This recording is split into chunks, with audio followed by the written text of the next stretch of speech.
for one sentence. Go ahead.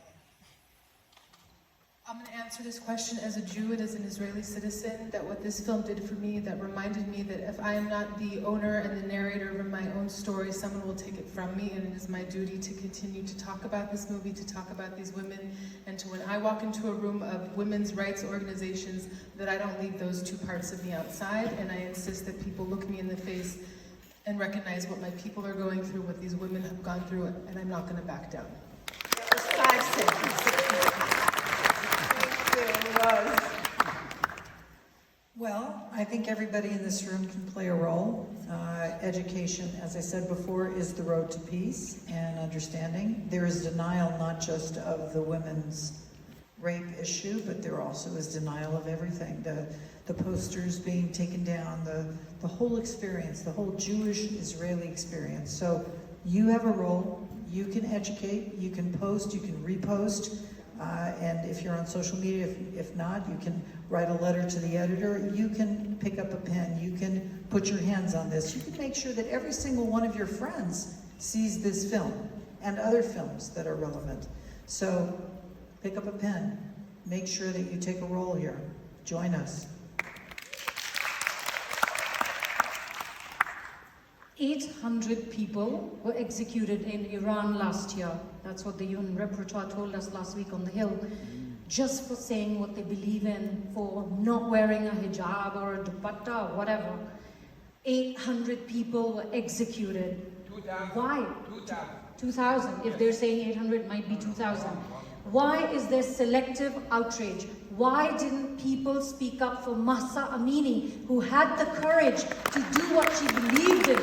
Why aren't we talking about the Uyghur women who just had a conference in New York and said, listen to us, we are also Muslim and we're hurting.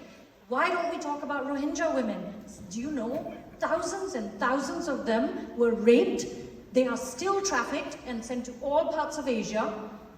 But we are just concerned with Israel.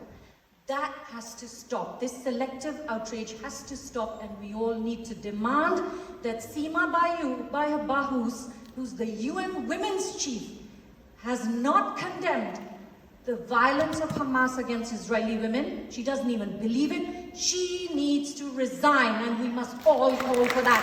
My taxpayer dollars and yours cannot go to building tunnels and refusing to acknowledge the pain of women.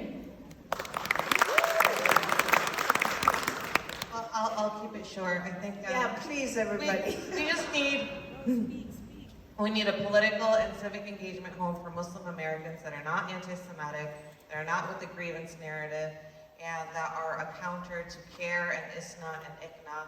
What's sitting in Washington, D.C. today is a danger. The Muslim-Jewish relations, the history of them in the United States has always been on caveats, and that was on Zionism and the existence of Israel. And so we need to change that. So we need a seat at the table, and we need to be in Washington, D.C.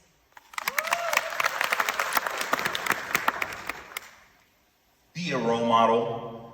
Show that you can hold multiple truths at the same time. Even if you support Israel, even if you wish the destruction of Hamas, and believe me, I'd love to wake up tomorrow and find Hamas gone. Try your best to think of the humans on the other side. Think of the people of Gaza that are suffering due to circumstances over which they have no control. If you model that, if you exhibit that, you show that you are the better person, even if it's not reciprocated. You do what's right, not expecting something good in return, and I promise you that will plant seeds for transformation. Thank you. So I have, when I met Rachel Goldberg in Tel Aviv, she told me about her son Hirsch, who had many Muslim friends, but not one person contacted her. And I told her I will remind about her son at any gathering that I come to and I speak at. And so I want you to remember her son. And when I met Amit in DC, I asked her, what is the message you have for the world? She said, talk about us so that people will hear.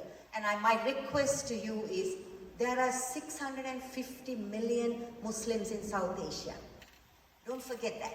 Don't let the Arab voices take hold of the narratives. So yes, please.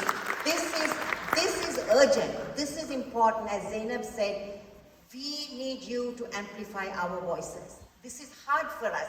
They call us, I mean, we are a step away from a death threat, but we take a step because we are convinced we are not looking for consensus. So I want you, every one of you, to be convicted. Don't look for consensus. Do something. Amplify Muslim women's voices who are from South Asia in particular. Thank you. 3 very practical things. First, share this video with 10 friends. Second, post this video to 5 feminist organizations that have not spoken about this and ask them why that hasn't happened. Third, follow every single organization represented up on this panel that is fighting against global gendered violence. Well, last in the alphabet, zipper Steve. 2 quick things. 1, demand of your elected representatives that every public school teacher from kindergarten to the UC system be required to watch this film before the school year starts again in September. Number 1. Number 2, let's express our appreciation to our Muslim sisters and brother who displayed incredible courage tonight. Thank you, everybody, so much. Thank you, Rabbi Berra, and thank you, everybody, and every one of you is so precious. The one thing that I have to leave you with is life is precious for all of us. There